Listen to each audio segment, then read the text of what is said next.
Hari ini kita akan menceritakan kisah tentang wafatnya Sayyidatina Fatimah Az-Zahra. 6 bulan setelah Rasulullah SAW wafat, pada usia sekitar 29 tahun, beberapa riwayat menyebutkan usianya saat itu adalah 27 hingga 30 tahun.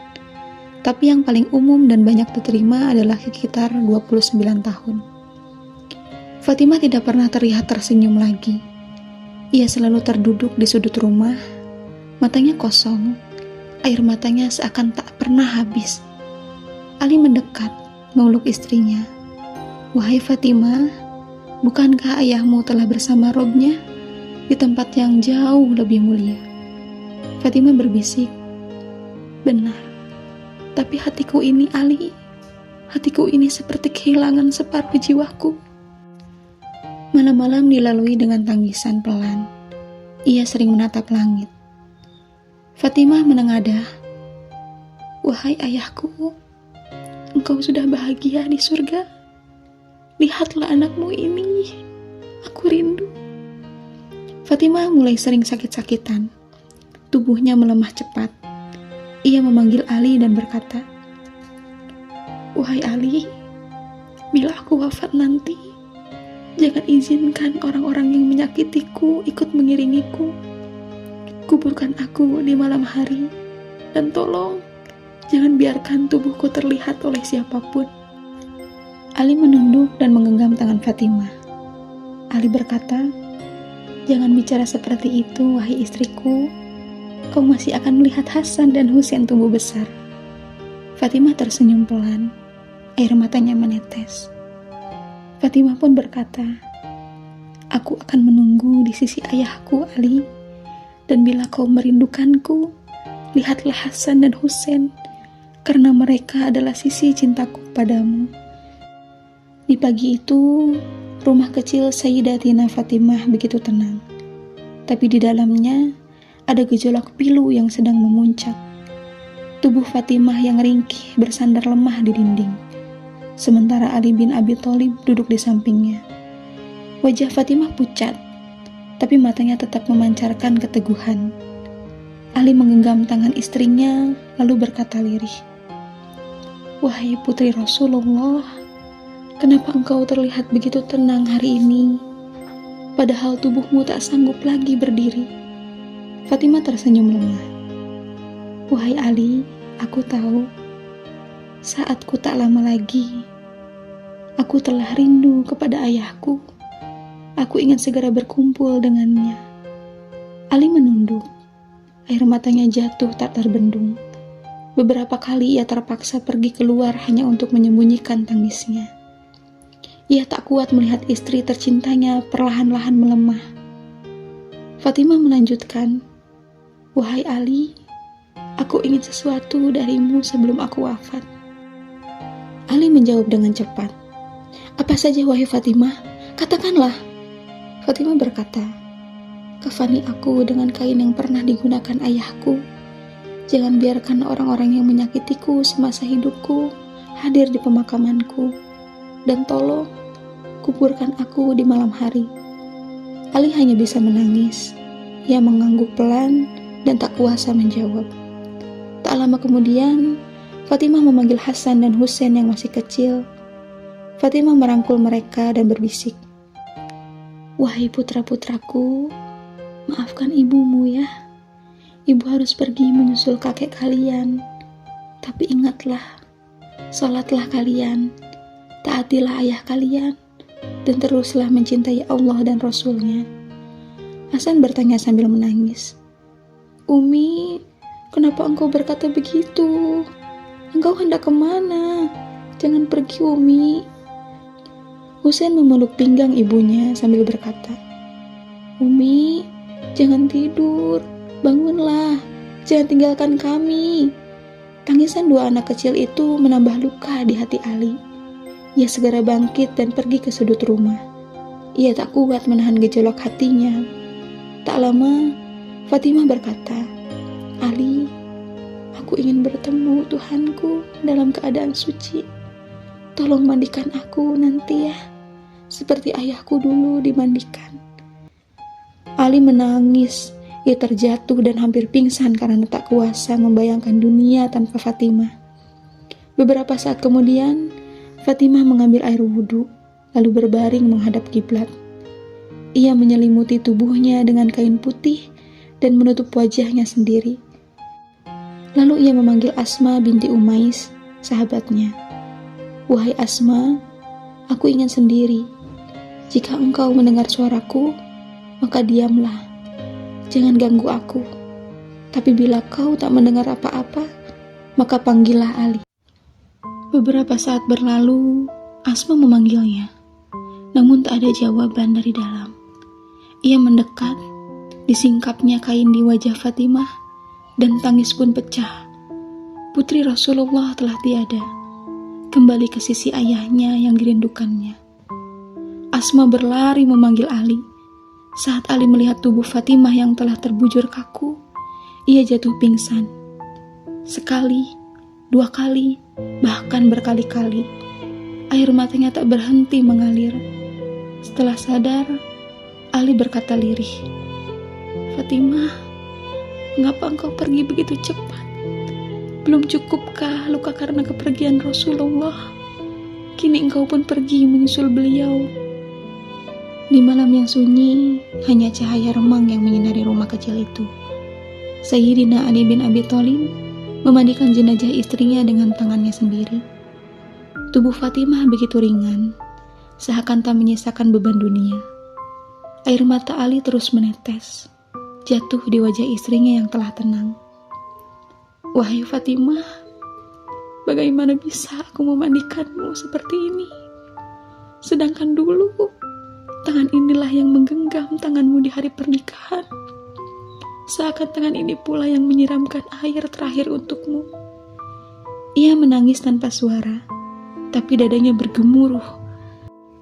Selesai dimandikan, ia kafani Fatimah. Lalu, Ali menatap keranda kayu di sudut ruangan, dan ia gemetar. "Ya Allah, aku tidak sanggup." Asma berkata, "Wahai Ali, biar aku bantu memanggil beberapa sahabat." Maka datanglah Salman, Mikdad, dan Ammar. Mereka segera mendekat. Wajah mereka berubah saat melihat keranda di sudut ruangan. Ali berkata lirih, hampir tak terdengar, "Aku tak sanggup mengangkatnya sendiri. Bantu aku, bawa dia ke tempat peristirahatan terakhirnya." Mereka mengangkat keranda bersama Ali, langkah demi langkah, menuju pekuburan yang telah digali diam-diam. Sebagaimana permintaan Fatimah, "Kuburkan aku di malam hari, dan jangan biarkan mereka yang menyakitiku hadir di pemakamanku." Di pekuburan gelap itu, Sayyidina Ali turun sendiri ke liang lahat. Ia bergetar menatap tanah. "Wahai tanah, apakah engkau tahu siapa yang akan kau peluk malam ini? Dia adalah putri Rasulullah, wanita paling suci, istri yang paling setia." Saat Ali turun ke liang lahat untuk membaringkan Fatimah di bumi, ia menggigil. Lalu ia berkata dalam tangis, "Wahai tanah, engkau akan menerima tubuh wanita yang paling mulia ini, putri Nabi, ibu dari Hasan dan Husain. Bagaimana mungkin aku kuburkan tanah ke wajah yang dulu dicium Rasulullah setiap hari?" Di saat itulah, dalam salah satu riwayat disebutkan, Ali berkata kepada Hasan dan Husain, "Wahai anakku, saat aku meletakkan ibumu di liang lahat, aku melihat cahaya Rasulullah hadir, lalu beliau mencium kening ibumu. Aku mendengar beliau berkata, 'Wahai Fatimah, sungguh kini engkau telah datang kepadaku.'" Hasan bertanya dengan polos, "Wahai ayah, mengapa engkau menangis seperti ini? Bukankah ibu telah pergi dengan tenang?" Ali menjawab dengan suara tercekat, "Ayah menangis karena hari ini ayah kembali kehilangan Rasulullah Shallallahu Alaihi Wasallam, karena Fatimah adalah sebagian dari beliau. Ketika aku menguburkan ibumu, seakan aku menguburkan Rasulullah untuk kedua kalinya. Lalu Ali menaburkan tanah ke atas pusara dan berdoa, "Wahai Allah, aku telah menjaga amanah kekasih-Mu. Kini aku kembalikan ia kepadamu. Jagalah ia sebagaimana aku menyayanginya di dunia." Salma menunduk dan gemetar, lalu berkata, "Benarkah ini hari perpisahan kita dengan Fatimah, putri Rasulullah?" Mikdad pun mengusap mata dan berkata, "Aku masih berharap ini mimpi, tapi bau tanah ini nyata." Ammar berkata, "Fatimah, wanita yang wajahnya pernah disinari oleh Nabi setiap pagi, sekarang akan disembunyikan tanah malam ini." Ali menatap liang lahat, lalu tubuhnya bergetar. Ia berkata dengan suara yang sangat lirih, hampir tak terdengar. Ali berkata, "Aku tak percaya. Aku harus meletakkannya di sini." Salman mendekat, lalu memegang bahu Ali. Salman berkata, "Wahai Ali, engkau pernah menjadi pedang di medan perang, tapi kini engkau adalah suami yang hatinya remuk." Ali masih menatap tanah. "Dulu, saat Rasulullah wafat, Fatimah menahanku agar kuat. Kini, siapa yang akan menahan hatiku?" Mikdad ikut bicara. Perlahan-lahan, Mikdad berkata, "Wahai Fatimah, engkau adalah cahaya terakhir dari rumah kenabian. Kini cahaya itu padam, dan kami di tengah gelapnya dunia." Ammar ikut berkata, "Sungguh, dunia terasa berat sejak Rasulullah pergi, tapi sekarang engkau pun menyusul. Apa yang tersisa dari dunia ini selain air mata?" Ali kemudian berkata sambil menahan tangis, "Wahai tanah, lembutlah menerima istriku. Dia adalah putri orang yang paling dicintai Allah.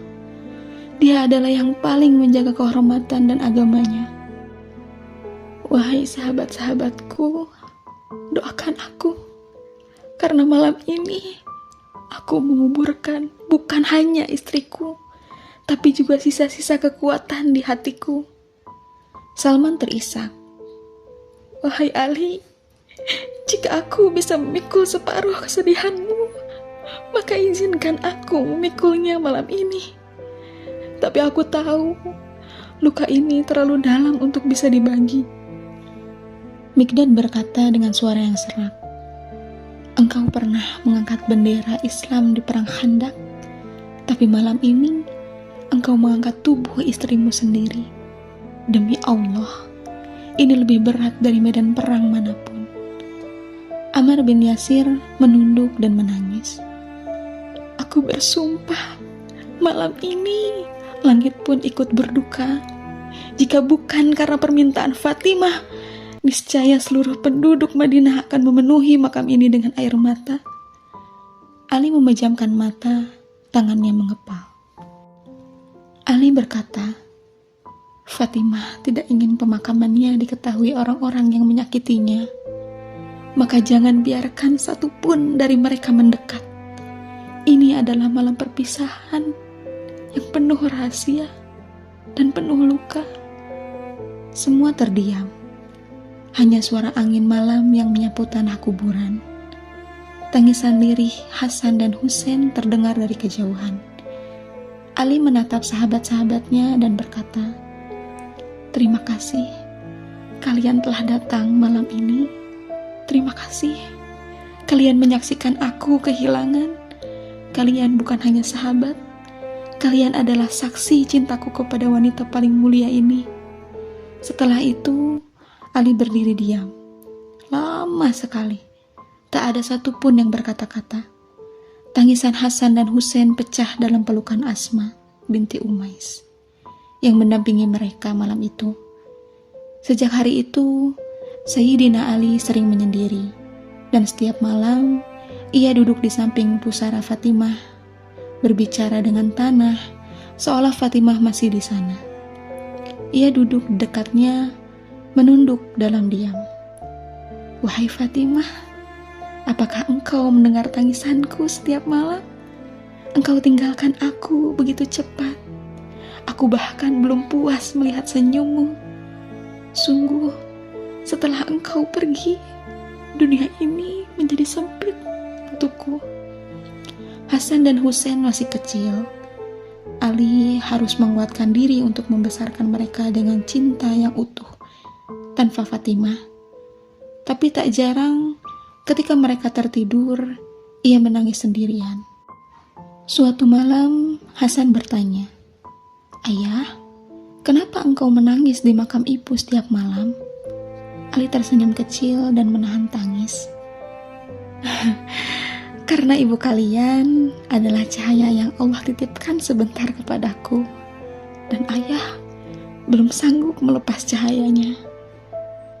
Kisah ini adalah kisah wafatnya Sayyidatina Fatimah Az-Zahra dan wafatnya cinta sejati Ali bin Abi Thalib. Wallahu a'lam bishawab. Walhamdulillahirabbil alamin.